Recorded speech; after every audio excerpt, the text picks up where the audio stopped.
ಹೊಸ ಸಚಿವರಾಗಿ ಪ್ರಮಾಣ ವಚನವನ್ನ ಸ್ವೀಕಾರ ಮಾಡುವಂತಹ ಸಂಸದರಿಗೆ ಇವತ್ತು ಟೀ ಪಾರ್ಟಿಯನ್ನ ಆಯೋಜನೆಯನ್ನ ಮಾಡಿದ್ರು. ಅದೀಗ ಅಂತ್ಯವಾಗಿದೆ. 1 ಗಂಟೆ 20 ನಿಮಿಷಗಳ ಕಾಲ ಟೀ ಪಾರ್ಟಿ ನಡೀತು. ಹೊಸ ಸಚಿವರಿಗೆ ಕಿವಿ ಮಾತನ್ನ ಹೇಳಿದ್ದಾರೆ.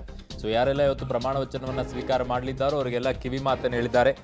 ದೇಶದ ಅಭಿವೃದ್ಧಿಗಾಗಿ ಎಲ್ಲರೂ ಕೂಡ ಜೊತೆಗೂಡೋಣ, ವಿಕಸಿತ ಭಾರತದ ಅಜೆಂಡಾ ಮುಂದುವರಿಸಬೇಕು. ನೂತನ ಸಚಿವರಿಗೆ ಮುಂದಿನ 5 ವರ್ಷಕ್ಕೆ ಮೋದಿ ಸಲಹೆಯನ್ನ ಕೊಟ್ಟಿದ್ದಾರೆ.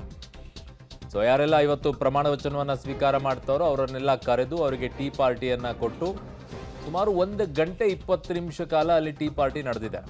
ಟೀ ಕುಡಿಯೋಕೆ ಅಷ್ಟೊತ್ತು ಬೇಕಾ ಅಂತಂದರೆ ಅದು ಬರೀ ಕೇವಲ ಟೀ ಪಾರ್ಟಿ ನೆಪಕ್ಕಷ್ಟೇ. ಬಟ್ ಅಲ್ಲಿ ಸಲಹೆಗಳನ್ನು ಕೊಡ್ತಾರೆ, ಕೆಲವು ಜವಾಬ್ದಾರಿಗಳನ್ನು ಹೇಳ್ತಾರೆ, ಹೇಗೆ ನಿಭಾಯಿಸಬೇಕು, ಏನು ಮಾಡಬೇಕು ಅನ್ನುವಂಥ ವಿಚಾರಗಳನ್ನು ಹೇಳ್ತಾರೆ. ಅವುಗಳನ್ನೆಲ್ಲ ಇವತ್ತು ಮೋದಿಯವರು ಸಲಹೆ ಕೊಟ್ಟಿದ್ದಾರೆ.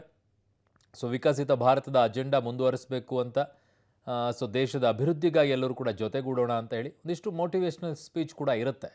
ಯಾಕಂದರೆ ಕಳೆದ 2 ಟರ್ಮಲ್ಲೂ ಕೂಡ ಯಾವುದೇ ರೀತಿಯಾದಂಥ ಕಳಂಕವನ್ನು ಈ ಸರ್ಕಾರ ಹೊಂದಿರಲಿಲ್ಲ.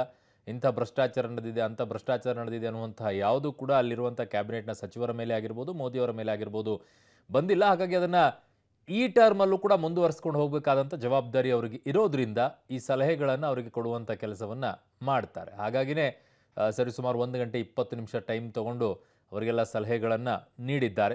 ಅದರಲ್ಲಿ ಯಾರೆಲ್ಲ ಇದ್ದಾರೆ ಅನ್ನುವಂಥದ್ದು ನಿಮ್ಗೆ ಈಗಾಗಲೇ ತೋರಿಸಿದ್ದೀವಿ. ರಾಜ್ಯದಿಂದ ಪ್ರಹ್ಲಾದ್ ಜೋಶಿ ಅವರು, ಶೋಭಾ ಕರಂದ್ಲಾಜೆ ಅವರು, ಕುಮಾರಸ್ವಾಮಿ ಅವರು ಮತ್ತು ಸೋಮಣ್ಣ ಅವರು 4ವರಿಗೆ ಅಲ್ಲಿ ಅವಕಾಶ ಸಿಕ್ಕಿತ್ತು.